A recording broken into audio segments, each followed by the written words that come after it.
LPG cylinder के नीचे जो छेद होते हैं, क्या वो हवा पास करने के लिए हैं या आपकी जान बचाने के लिए? और टूथपेस्ट की ट्यूब के पीछे जो रंगीन निशान होते हैं, क्या उनका जुड़ाव आपकी हेल्थ से है? और स्मार्टफोन के चार्जिंग पोर्ट के पास ये छोटा सा छेद क्यों होता है? और कीबोर्ड पर सिर्फ F और J कीज पर ही उभार क्यों होता है, बाकियों पर क्यों नहीं? और सबसे मजेदार बात, आपके वायर्ड ईयरफोन्स की एक तार छोटी और दूसरी लंबी क्यों होती है? जवाब है लेकिन वीडियो के एंड में। तो अब तक जिसे आप नजरअंदाज कर रहे थे वो आज आपकी नजरें और सोच दोनों बदल देगा। तो वीडियो शुरू करते हैं। नंबर 1, हम सबके घर में एलपीजी सिलेंडर तो होता ही है, लेकिन क्या आपने उसके नीचे लगे गोल स्टैंड पर ध्यान दिया है? और उस स्टैंड में जो छोटे छोटे छेद होते हैं वो क्यों बनाए जाते हैं? दरअसल जब सिलेंडर लंबे समय तक जमीन पर रखा रहता है तो उसके नीचे नमी या पानी जमा हो सकता है। अगर ये नमी अंदर फंस जाए तो सिलेंडर में जंग लगने का खतरा होता है। लेकिन इन छेदों की वजह से हवा अंदर बाहर होती रहती है, जिससे नीचे नमी नहीं रुकती और सिलेंडर सुरक्षित रहता है। और सिर्फ इतना ही नहीं, अगर कभी सिलेंडर के नीचे से हल्की सी गैस लीक हो रही हो तो ये छेद उस गैस को बाहर निकलने का रास्ता देते हैं। मतलब स्टैंड में गैस जमा नहीं होती और ब्लास्ट या दबाव बढ़ने का खतरा भी कम हो जाता है। और हाँ, कमेंट करके जरूर बताना कि आपके घर में HP का गैस सिलेंडर है या इंडियन का। नंबर 2, क्या आपने कभी अपने स्मार्टफोन के नीचे चार्जिंग पोर्ट के पास एक छोटा सा छेद देखा है? बहुत से लोग सोचते हैं कि ये डिजाइन का हिस्सा है, लेकिन असल में इसका काम बहुत खास है। ये छोटा होल नॉइज कैंसलेशन माइक्रोफोन होता है। जब आप फोन पर बात कर रहे होते हैं और आपके आसपास शोर हो, जैसे ट्रैफिक, हवा या लोगों की आवाज, तो ये माइक उस शोर को पकड़ता है और फोन उसे कम कर देता है। इससे सामने वाला आपकी आवाज साफ साफ सुन पाता है, भले ही आप शोर वाली जगह पर हों। ये छोटा सा माइक आपके कॉलिंग अनुभव को बेहतर बनाता है और यही स्मार्टफोन की स्मार्टनेस है। तो अगली बार जब आप भीड़ में फोन पर बात कर रहे हों और सामने वाला कहे कि तुम्हारी आवाज साफ आ रही है, तो समझ जाइए ये उसी छोटे से छेद का कमाल है। नंबर 3, क्या आपने कभी किसी को आंखें खोलकर छींकते हुए देखा है? नहीं ना? तो सोचिए, क्यों हमारी आंखें छींकते वक्त अपने आप बंद हो जाती हैं? क्या ये कोई अजीब आदत है या इसके पीछे कोई साइंटिफिक वजह है?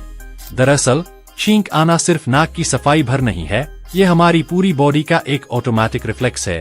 और इस रिफ्लेक्स का एक जरूरी हिस्सा है आंखों का अपने आप बंद हो जाना, क्योंकि जब हम छींकते हैं उस पल शरीर के अंदर बहुत तेज दबाव बनता है। अगर आंखें खुली रहें तो ये दबाव आंखों की नसों और रेटिना पर असर डाल सकता है। इसलिए हमारी बॉडी पहले ही सतर्क हो जाती है और आंखें अपने आप बंद कर देती है। ये जैसे हमारे शरीर का एक नेचुरल सिक्योरिटी सिस्टम होता है जो छींकते वक्त हमारी आंखों को सेफ रखता है। नंबर 4, 1969 में जब इंसान पहली बार चांद पर गए तो उन्होंने चांद की जमीन पर अपने पैर के निशान छोड़े। अब सवाल ये है, क्या इतने साल बाद भी वो निशान वही हैं?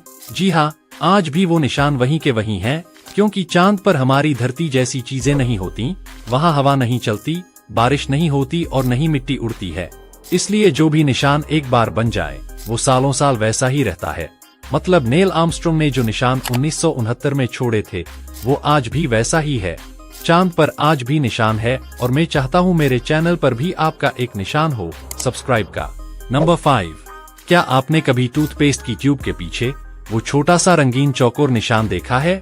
कभी लाल, कभी नीला या हरा। ज्यादातर लोगों का मानना है कि इस चौकोर रंग का टूथपेस्ट पर होना इस बात का इशारा है कि टूथपेस्ट केमिकल है या नेचुरल। तो बता दे कि ये बात पूरी तरह फेक है। असल में वो रंग कोई हेल्थ सीक्रेट नहीं, बल्कि मशीन के लिए सिग्नल होता है। पैकिंग मशीन जब ट्यूब भरती है तो उसे पता चलना चाहिए कि कहाँ से ट्यूब काटनी और सील करनी है। वो कलर कोड बस इसी काम आता है। इसका आपकी टूथपेस्ट की क्वालिटी, इंग्रेडिएंट्स या आपकी सेहत से कोई लेना देना नहीं है। तो अगली बार जब कोई व्हाट्सएप वाला बोले भाई काले निशान वाला टूथपेस्ट मत लेना, वो जहर है, तो बस हंसिए और कहिए भाई तू मशीन नहीं इंसान है। तो बेफिक्र रहिए और टूथपेस्ट का रंग नहीं बल्कि ब्रशिंग सही रखिए। असली फैक्ट्स तो अभी बाकी हैं, तो फैक्ट एशिया 933 को अभी सब्सक्राइब कर लो। नंबर 6, क्या आपने गौर किया है, पहले क्रेडिट कार्ड्स पर नंबर उभरे होते थे, लेकिन अब सारे नंबर कार्ड्स पर सीधे प्रिंटेड होते हैं। तो क्या टेक्नोलॉजी पीछे चली गई है? बिल्कुल नहीं, बल्कि हम और भी आगे बढ़ चुके हैं। दरअसल पहले कार्ड्स को पढ़ने के लिए इस्तेमाल होती थी एक खास मैनुअल मशीन जिसे इम्प्रिंट मशीन कहा जाता था। कार्ड को उसमें रखा जाता, फिर ऊपर से एक स्लाइडिंग मूवमेंट से रगड़ा जाता था। ऐसा करने से कार्ड पर उभरे हुए नंबर्स पेपर पर ट्रांसफर हो जाते थे ताकि ट्रांजैक्शंस की जानकारी रिकॉर्ड की जा सके। अब जमाना बदल गया है, हर कार्ड में होती है चिप, NFC और स्कैनर सपोर्ट, यानी अब मशीन को नंबर छूने की जरूरत ही नहीं, कार्ड सिर्फ टच करो और पेमेंट हो गया। प्रिंटेड नंबर से कार्ड दिखने में भी स्लीक और मिनिमल लगता है और ज्यादा सुरक्षित भी होता है क्योंकि नंबर जल्दी घिसते नहीं और कार्ड की पहचान भी मुश्किल हो जाती है। नंबर 7, क्या आप जानते हैं लोकल दुकानदार से लिया गया ताला किसी और की चाबी से भी खुल सकता है? जी हाँ, कुछ सस्ते लोकल ब्रांड वाले ताले ऐसे बनाए जाते हैं कि उनमें एक जैसी चाबियां चलती हैं। इसे कहा जाता है कीड अलाइक लॉक्स, यानी एक चाबी से कई ताले खुल सकते हैं। इससे कंपनियों को ताले बनाना आसान और सस्ता पड़ता है, लेकिन सुरक्षा की बलि चढ़ जाती है। अब सोचिए, अगर आपके पास जो चाबी है, किसी चोर के पास वैसी ही कोई चाबी आ जाए तो वो आपके घर का ताला खोल सकता है बिना तोड़े, बिना आवाज किए। यही बात चोर जानते हैं, लेकिन आम लोग नहीं। तो अगली बार जब आप ताला खरीदे तो सिर्फ सस्ते दाम की तरफ मत देखिए, वरना चोर होंगे करोड़पति और आप होंगे रोडपति। नंबर 8, क्या आपने कभी कीबोर्ड पर F और J कीज पर बने ये छोटे से उभरे हुए निशान देखे हैं? क्या ये सिर्फ डिजाइन का हिस्सा हैं? बिल्कुल नहीं। असल में ये छोटे छोटे उभार आपके टाइपिंग के गेम को प्रो लेवल तक ले जाने के लिए होते हैं। जब आप टच टाइपिंग यानी बिना देखे टाइप करते हैं तो आपकी दोनों हाथों की इंडेक्स फिंगर्स F और J कीज पर टिकती हैं, जिससे आपकी उंगलियां कीबोर्ड पर सही जगह रहती हैं और बिना देखे भी आप तेज और सटीक टाइप कर सकते हैं। यही वजह है कि सिर्फ इन 2 कीज पर उभार होता है ताकि आप सिर्फ स्पर्श से ही उन्हें पहचान सकें। नंबर 9, क्या आपने कभी अपनी कलाई की नसों को देखा है? वो नीली क्यों दिखती हैं? तो क्या हमारा खून भी नीला होता है? नहीं, ये एक बहुत बड़ी गलतफहमी है। इंसानों का खून हमेशा लाल ही होता है, चाहे वो शरीर के अंदर हो या बाहर। तो फिर नसें नीली क्यों दिखती हैं? ये एक ऑप्टिकल इल्यूजन है। जब रोशनी हमारी स्किन पर पड़ती है तो उसकी कुछ वेवलेंथ स्किन में घुसती हैं और कुछ रिफ्लेक्ट होकर हमारी आंखों तक पहुंचती हैं। नीली रोशनी की वेवलेंथ छोटी होती है तो वो ज्यादा बिखरती है, इसी वजह से नसें नीली नजर आती हैं। नंबर 10, आपने कभी ध्यान दिया है जब भी आप वायर्ड ईयरफोन्स लगाते हैं तो एक साइड की तार छोटी होती है और दूसरी साइड की लंबी? ज्यादातर लोग इसे डिजाइन की गलती या लागत बचाने का तरीका मानते हैं, लेकिन सच्चाई इससे कहीं ज्यादा शॉकिंग है। असल में ये डिजाइन 90s के एक खास सबकल्चर से आया है और इसका सीधा कनेक्शन है जापान के ट्रेन सिस्टम से। 1990 के दशक में वॉकमैन और MP3 प्लेयर का जमाना था। लोग मेट्रो या बस में सफर करते वक्त ईयरफोन्स लगाकर म्यूजिक सुनते थे, लेकिन एक बड़ी दिक्कत थी, ईयरफोन का वायर बार बार गर्दन के सामने से होकर उलझ जाता था और अगर आपने जरा भी झटका दिया तो पूरा ईयरफोन कान से गिर जाता।